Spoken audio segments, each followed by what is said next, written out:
Hey everybody, welcome to Chapter 12. This is all about public relations, and the reason that my heart is pumping is because in my undergraduate years I was a public relations major. It's in my blood. I love it. So the whole point of the chapter, it's called Public Relations and Framing the Message, meaning that really the message doesn't matter as much as the way it is presented.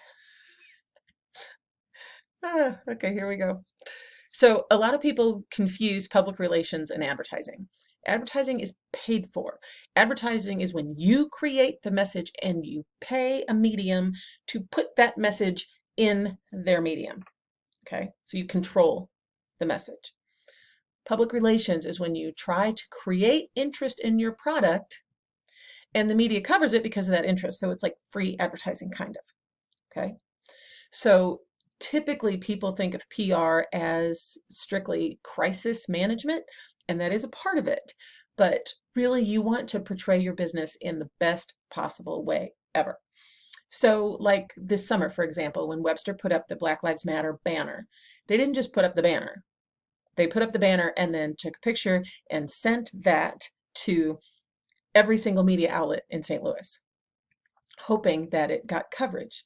So when Channel 5, for example, says Webster University put up a Black Lives Matter banner, that's essentially free advertising for Webster because Webster got on the news but didn't pay for that time. See how that works? Okay. So here's an example that I love. If you've been to the Great Forest Park balloon race, you know that it usually starts with the hare balloon, the HARE balloon, the Energizer Bunny balloon. The Energizer Bunny balloon goes up first, and then all the other balloons chase it. This is genius PR for Energizer because, yes, they had to pay for the enormous bunny balloon, but that bunny is photographed 8 gazillion times that day, and it's always in the newspaper and always on TV. So Energizer is getting exposure in media formats that they did not pay for. Okay? So they had to pay for the balloon, but they didn't have to pay for the media coverage. See how that works? Okay. Let's keep going. So public relations actually has really bad PR. We tend to think of it as disaster control, but really good PR is invisible. Advertising has one target market. We talked about that last chapter, the demographics, right? Advertising has one target market. PR has a lot. Let me show you what I mean. If you are a PR person, I'm going to move my head. All right, now Cher is really thinking about this. Hang on. Yeah. You have to think, for example, say that you work for Anheuser-Busch in their public relations department. You have to think about the employees and how they perceive the business. You have to think about the stockholders. You have to think about the community at large. You have to think about the media. You have to think about government. You have to think about the potential investment community and the customers. So if you're in public relations, you're dealing with a ton of different audiences, not just beer drinkers, which is what the advertisers worry about. Okay? You with me? So there's a lot of different things that PR can be. Publicity, I mean, I'm not going to read the list, but usually students look at this list and go, oh, event planning would be the funnest. Yes, except it's an enormous amount of responsibility, and if something goes wrong, it's all on you. Merchandising is usually pretty fun. If you're curious about what merchandising is, just go to the Webster bookstore and you can see you can buy everything that says Webster University. Really, when PR really comes into play is with disaster control. Because if something bad happens, it's the company spokesperson who usually is at the front of the battle. And that's where your book's quote of framing the message comes into play. Because you always want to be in control of the narrative. You always want to be in control of the story. So, PR's been around forever. Genghis Khan used to send scouts ahead of his armies to talk about how fierce and ferocious and huge his armies were so that the little towns that they were about to attack would just surrender in advance. Okay? And the Boston Tea Party was actually a pseudo-event, which is a PR term. A pseudo-event is something happens just for publicity's sake, just for media attention and public attention. And you want to ask yourself sometimes if you see something in the media, would this event be happening if the media wasn't there to cover it? Probably not if it's a pseudo event. Early history of PR goes back to P.T. Barnum, if you're familiar with P.T. Barnum and Bailey Circus. His phrase was, do anything to get people in the tent. So what he would do, which is really clever, the night before his circus was supposed to open in a town, because it was a traveling circus, he would invite every reporter and every newspaper person from that town and their families to a free circus the night before. So were they going to give his circus a great review in the paper? Of course. Did it cost him anything? Well, he had to put the circus together one more time, but it was a lot of free publicity. It's pretty smart. Now, PR is not deadheading.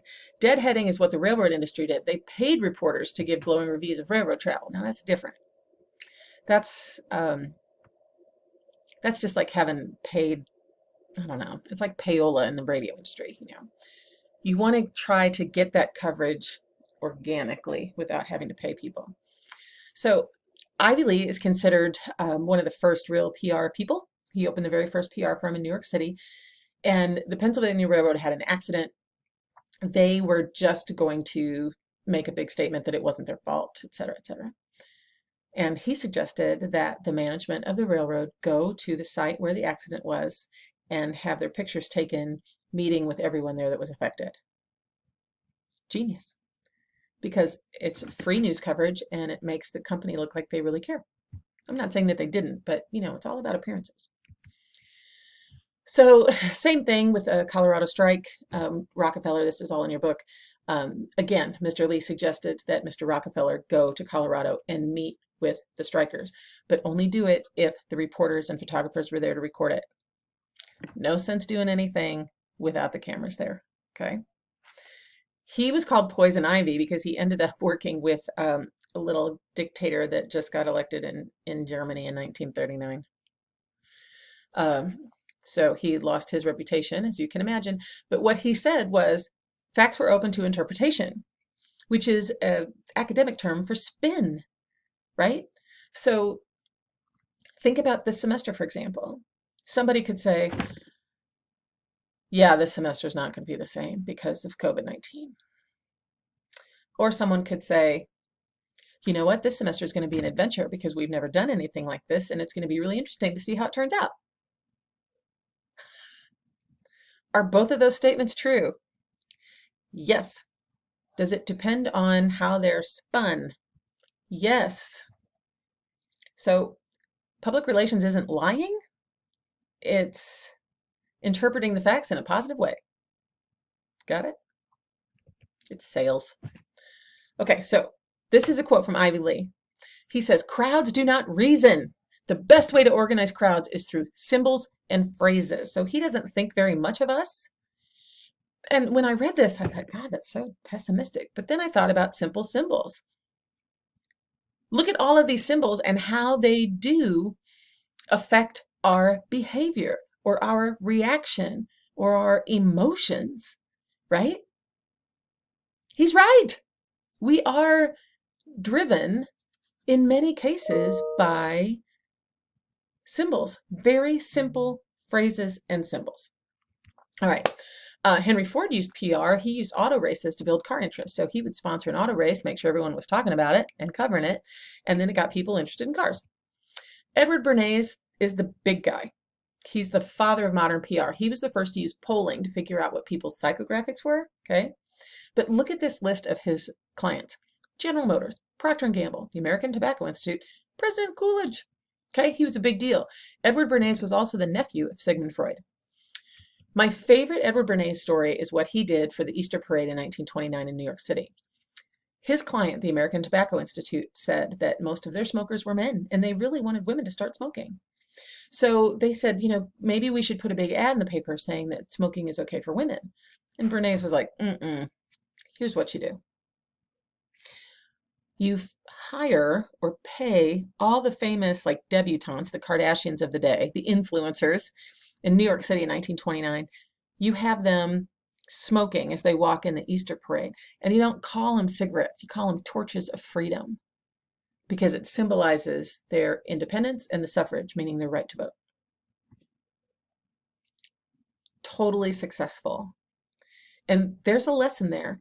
If you want to change the way people think about something, Change the name of it. They weren't cigarettes, they were torches of freedom. Who wouldn't want one of those, right? Genius. And now, women die of heart disease just as much as men do. Thank you, Edward Bernays. Bernays and Lee thought that public opinion was changeable and not always rational. All we have to do is think just in the last couple of years how public opinion towards some public figures has changed back and forth and back and forth. And it's very changeable. We'll talk about specific examples in class. So a pseudo event is something planned specifically for media coverage. And this is one of my favorite examples. Here is then President Obama speaking in the Rose Garden about healthcare. And by looking at the picture, you know who he's talking to, right? Doctors. How do we know they're doctors? Oh, because they're wearing white coats. Now, stop for a second. How often do you see your doctor in a white coat outside of the office? Never. White coats are supposed to be sterile.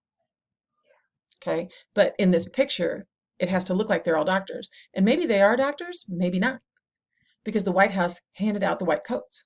They might be accountants, I don't know. But the thing is that they had to look like doctors. It's genius. Genius. The smartest PR people in the world work in politics. And whoever let this picture be taken should have been fired. Because this picture lets us see behind the curtain, right? It lets us see how easily we're manipulated. So how do PR firms get paid? There's different ways. The one thing you want to remember is on retainer. If you run a PR firm and you have a client on retainer, they pay you a certain amount every single month, no matter how much work you do for them. Now, that's a plus because you can budget, right? You know how much money you're going to get in from that particular client every month. But the possible con is if that particular client has a huge crisis and you end up working 100 hours a week on that firm, on that client, you're only going to get the same amount you got the last month. So there's pluses and minuses to on retainer. If you have a fixed fee arrangement with the client, that means you just pay per event that you plan. Propaganda, we all know, we've all heard of it. We all know what it is. Communication strategically placed to gain public support for a particular issue. And typically we think, oh, it's government propaganda. Everybody uses propaganda. Everybody. Yeah, everybody. Neil Postman, my favorite author ever, intentionally designed communication that invites us to respond emotionally. Okay? So let's talk about Star Wars propaganda.